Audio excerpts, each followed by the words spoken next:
pagdating ko ng bahay, mag-almusal ako. So, at least nakainom na ako ng buko.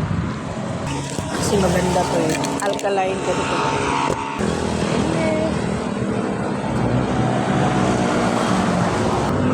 So, mas barato dito guys. Dito lang yan.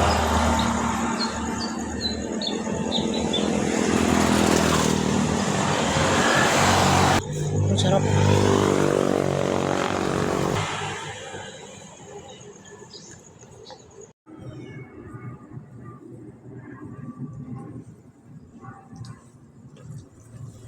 What a beautiful morning. It's November 3, 2024. Hey guys. Dito ako natulog sa pinsan ko. Ina Michelle. Ayan. Kasi galing kami sa Tops of Cebu kagabi. So, hindi na ako nakauwi sa bahay dahil sobrang antok na. Kaya dito na ako pinatulog. Kaya ngayon, uuwi na tayo. Uuwi na ako sa bahay.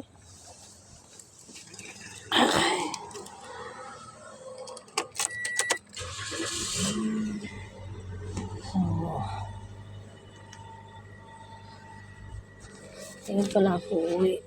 Alas 5 na ng umaga. Tapos,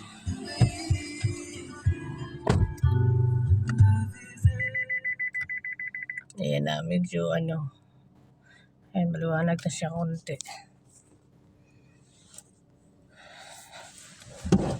So, uwi na ako guys. Hindi na ako nakapagpaalam kina Michelle dahil ayaw ko silang gisingin dahil tulog pa. Ayan. Kagabi kasi pagdating namin dito, galing sa Tops,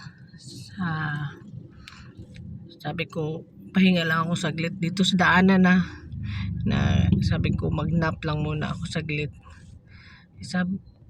Ayun, binantayan nila ako dito sila sa daanan dito. So ayun na nga guys, no, kagabi nag-nap ako, sabi ko nagpaalam ako kay Michelle, sabi niya dito ko na lang matulog. Sabi ko hindi kasi mag-nap lang ako dito saglit.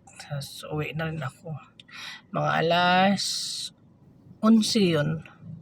So binantayan nila ako, dalawa mag-asawa dito sa daanan. Dito. Binantayan nila ako habang nag-nap. Inabot ako ng 1 oras. Sabi ko 15 minutes lang. Dito. Ayan. Ito ang tindahan nila. Diyan yung daanan papasok sa loob ng bahay nila. Sabi ko 15 minutes lang ako mag-nap. Inabot pala ng 1 oras. Binantayan nila ako mag-asawa. Kasi may kausap sila. Tapos yung usapan nila, ginising na niya ako. Sabi niya, Day. Dito ako nag-nap eh. Dito ako nag-nap sa upuan. Ang parking dito. Kasi Day, lipat ka na doon sa loob ng bahay. Dito ka na lang matulog. Sabi ko, ayoko, nahiya ako kay baka pagising ako. Magising ako, maistorbo na naman kayo. Magising ko pag uwi ng bahay. Sabi niya, hindi, okay lang. Ayun na, pumayag na rin ako kasi hindi ko na kaya ang antok ko eh. Gusto ko nang lay down. Kasi pumayag ako, natulog ako doon. So at least diba, para iwas sa aksidente. Ang hirap kasi mag-drive guys na sobrang antok. Antok na antok. Ang hirap. Ayan, ilang beses na ako mag-drive na inaantok ako. Magpapahinga talaga ako dyan sa tabi ng kalsada. Around 15 to 20 minutes. Ayan, tapos kagabi hindi talaga. Sabi ko, okay na, dito na ako tulog. Ayun, thank you Lord. At hindi ako sinumpong ng aking hindi ako sinumpong ng GERD ko. Kasi sinusumpong Ako sa grade ko, pag gabi, nakatulog ako kaagad. So yun, ano ba to? Sa mga bito. So, thank you, Michelle. Thank you, Michael. Thank you lahat. Ang sarap na tulog ko. Sarap na tulog. Nakatok pa ako. Ay, Undas 2024. So, ayan. Anong oras mo to napanood? Anong oras ka nagising dyan? So, anong oras kayo nakauwi sa inyong bahay? Galing sa galaan? Ayan, di ba? So, kagabi kasi doon sa pinuntahan namin sa Cebu, Tops of Cebu. Medyo hindi kagandahan yung mga pictures namin doon, yung mga video kasi sa madilim. Hindi naman magaganda yung mga yung quality ng camera namin sa cellphone. Kaya madilim yung mga mga video namin. So kasi gabi madilim na talaga kami dumating doon, mga around 6:45 p.m. So ayan na, ang ganda lang kasi or that was my 5th times to visit there. Then this time around is different because ako yung mga kauban nga ng family. Si Michelle, isang pamilya sila. Tapos yung sister-in-law niya, tas ako. Kasi noon kasama ko, first time ko nakapunta doon yung late husband ko, then second time yung late husband ko rin, tapos yung relative ko na galing Dubai, kasama yung yung boyfriend niya noon, way back 2010. Ayun. Tapos first time ko kasi pumunta 2009, then followed by 2010, then third yung band ko din, tapos tayo na fourth is yung yung wala na yung husband ko. So ayun na guys, alis na tayo, uwi na tayo.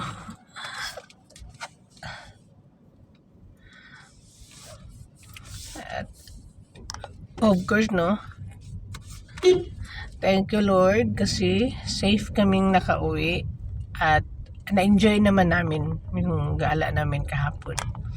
Ang ganda ng mga facility nila doon. Ang ganda ng development nila. Tapos, babaan na nila yung entrance fee. Unlike before na nag-start yun ng 200 hanggang nag-increase sila ng 250 pagka 2020 yung pagbalik ko 2020 250 na ang entrance fee. So ngayon hindi pa ganun maganda naman na noon, pero mas pinaganda nila ngayon. So amazing lang ngayon kasi mas pinaganda nila, tapos pinababaan nila yung entrance fee at saka yung parking fee, no? Yung parking fee nila pinababaan nila, tapos ang ganda guys. So yun lang. So kung kung kayo ay may balak na magbisita dito sa Cebu, do not forget to visit the Tops of Cebu, no? Very beautiful scenery nga makikita nyo doon, at napakaganda ng hangin. Ang sarap ng simoy ng hangin, yung pinakagusto ko doon. Napakasarap talaga yung walang katulad, nothing compare talaga. Ang hangin napakasarap, preskong presko. Yun lang. Mas best time na magpunta doon is mga dapit hapon. Kailangan kumbaga kung yan, mga may araw pa ba hanggang sa doon ka na magpagabi.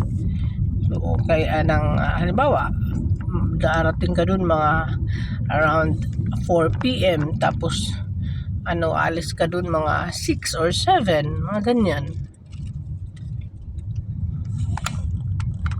Tapos ang kagandahan doon guys sa Tops, meron na silang signal doon. Malakas na yung signal. Unlike before is zero talaga. Walang signal doon noon. Way back 2009 hanggang 2020 na pagbalik ko doon, walang signal doon. No? So, ang kagandahan ngayon is talagang napaka fully developed na sila doon dahil pinaganda na yung lugar, pinaganda pa yung signal, no? So yun lang, ang ganda-ganda doon. Alam nyo guys, yung Tops ng Cebu, masasabi ko ngayon na one of the best tourist destination or tourist spot here in Cebu. Kasi well-developed na siya for so many years na naging tourist destination yan. Ngayon lang ako nakabalik doon na manghang-mangha ako. Talagang amazing na siya ngayon.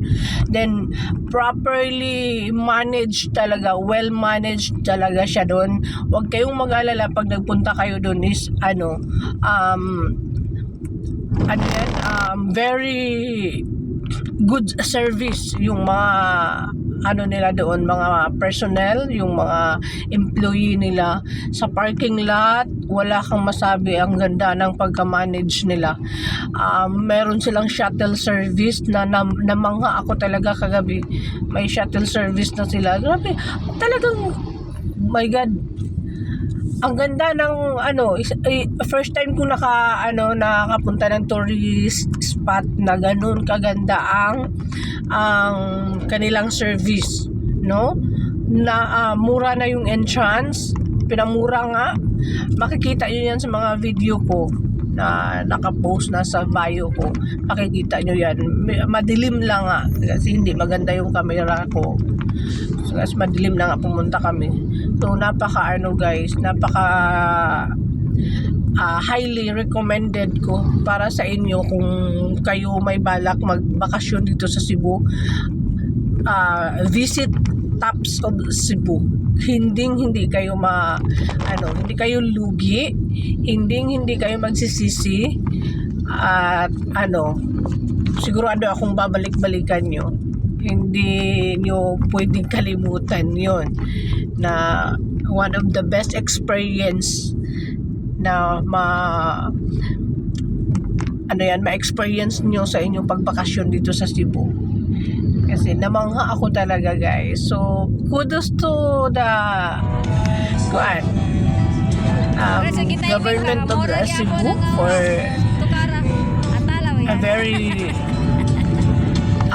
well managed sa Tops of Cebu.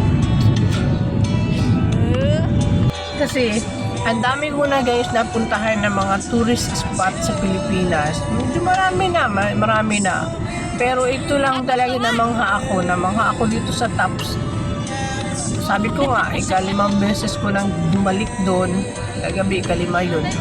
Pero ngayon lang ako manghang-mangha. Grabe talaga guys sa lahat ng napuntahan ko dito sa Pilipinas. Sa kay I've never been nakapunta abroad. Hindi pa ako nakapunta sa abroad. So dito sa Pilipinas pa lang. So ito talaga napaka-amazing. Na-amaze ako kagabi. Ang ganda. Napakaganda. Sarap-sarap. Simoy ng hangin. Yun ang gusto kong balik-balikan doon. Pero ngayon, na gano'n na ang well-managed ay ang sarap laging bumabalik-balik doon. Ang sarap guys. Kaya highly recommended. So thank you Tops of Cebu personnel, and thank you sa gobernador natin dito sa government na nag-develop, no? Ang ganda.